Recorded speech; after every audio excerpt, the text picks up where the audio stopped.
வணக்கங்க. இன்னைக்கு நம்ம டிஎன்பிஎஸ்சியோட டெய்லி டெஸ்ட் நம்பர் 17க்கான டாபிக்ஸ் தான் பற்றி பார்க்க போகிறோம். லாஸ்ட் டேல வந்து 16க்கான டாபிக்ஸ் பார்த்தோம். இன்னைக்கு 17க்கான டாபிக்ஸ் பார்க்குறோம். அதில் first one acid rain. So it is chemistry. Krishnadevaraya. It is from history. 6th 5-year plan series economy. Article 110 polity. Kasturba Gandhi Balika Vidyalaya schemes. And ஒரு மெயின்ஸ் கொஸ்டின் கூட இருக்கும்.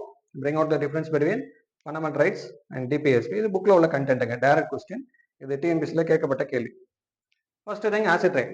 ஸோ ஆசிட் ரெயினுக்கு நான் என்ன சார் படிக்கணும் அப்படின்னா, first of all what is acid rain, எப்படி acid rain உருவாகுது, வாட் ஆர் த கெமிக்கல்ஸ், என்னென்ன மாதிரியான கெமிக்கல்ஸ் சேர்ந்து மழை நீரோட சேர்ந்து ஆசிட் ரெயினாக ப்ரொடியூஸ் ஆகுது, ஆசிட் ரெயினால அவருடைய பாதிப்புகள் என்ன, ஆசிட் ரெயினை தவிர்க்கிறதுக்கு என்ன பண்ணணும், அமிலமலை அப்படின்னா என்ன, அமிலமலை எந்தெந்த கெமிக்கல்ஸ்னால ஸோ பொல்யூஷன்ஸ்னால ஏற்படுது, அமிலமலையினால் வரக்கூடிய பாதிப்புகள், அதை தவிர்க்கிறதுக்கு என்ன பண்ணுறது அப்படிங்கிறத பார்க்கணும். எக்ஸாம்பிள்ஸ் அமிலமலையினால் பாதிக்கப்பட்ட பகுதிகள். கிருஷ்ணதேவராயா பொறுத்த வரைக்கும் எழுதும்போது ஃபர்ஸ்ட் திங் அவர் எந்த எம்பரர்ல வருவார், அவருக்கு எந்த பீரியட்ல ரூல் பண்ணார், அண்ட் அவருக்கு எதுவும் ஃபேமஸ் நேம்ஸ் இருக்கா, ஸோ அதுக்கு அடுத்தது அவர் காலகட்டத்தில் நடந்த வார் ஏதாச்சும் இருந்தால் அதை பற்றியான விஷயம், அண்ட் இவருக்கு சக்சஸர் யார் வந்தா, இவருடைய ப்ரொடியூசர் யார், முன்னாடி ஆண்டவர் யார், இவருக்கு அடுத்து வந்தவர் யார், இந்த விஷயம் பார்க்கணும். 6th 5-year plan பொறுத்த வரைக்கும் இதில் நீங்கள் பார்க்க வேண்டியது, ஃபர்ஸ்ட் திங் பார்க்க வேண்டியது, இந்த 5-year plan எந்த வருஷம், அப்ஜெக்டிவ் என்ன, அப்ஜெக்டிவ் ஃபர்ஸ்ட், இந்த 5-year plan பீரியட் செகண்ட், இது என்ன மாடல் பேஸ் பண்ணி உள்ளது, 4th ஒன் டார்கெட் என்ன, 5th ஒன் எவ்வளோ அச்சீவ் பண்ணுச்சு டார்கெட்டை, இந்த 5 points you have to collect.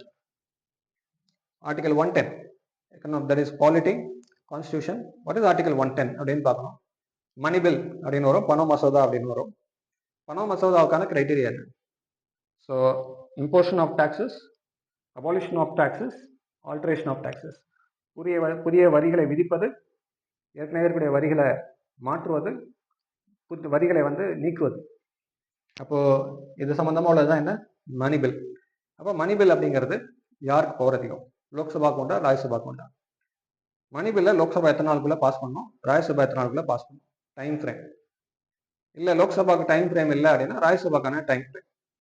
லோக்சபால Rajya Sabha amendment பண்ணா, அதுக்கு ராஜ்யசபா அமெண்ட் பண்ணா லோக்சபா என்ன பண்ண முடியும், தென் ஒன்ஸ் ஒரு வாட்டி ரிட்டர்ன் பண்ணிட்டாங்க மணி பில்ல அப்படின்னா, தட் இஸ் அமெண்ட்மெண்டோட ரிட்டர்ன் பண்ணியிருக்காங்கன்னா லோக்சபா மறுபடியும் ராஜ்யசபாக்கு மணி பில்ல அனுப்பணுமா, மணி பில்ல ராஜ்யசபா லாங் டேஸ்க்கு பெண்டிங்ல வைக்க முடியுமா அப்படிங்கிறதெல்லாம் இதெல்லாம் பார்க்கணும்.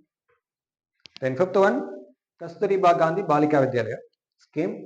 What is objective of the scheme, then அந்த ஸ்கீம் வந்து எந்த வருஷம் இம்ப்ளிமெண்ட் பண்ணாங்க, which ministry is implementing the scheme, target எதுவும் இருக்கா, பெனிஃபிஷியரிஸ் யாரு, இதுதான் பார்க்கணும் இந்த ஸ்கீம்ல.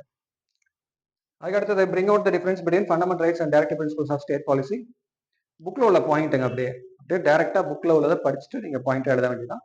பாலிட்டி புத்தகங்களே இருக்கு, நம்மளுடைய சோஷியல் சயின்ஸ் புத்தகங்களே தமிழ்நாடு டெக்ஸ்ட் புக்ஸில் உள்ளதுலேயே இருக்கு, அதை அப்படியே எடுத்து எழுத வேண்டியதான்.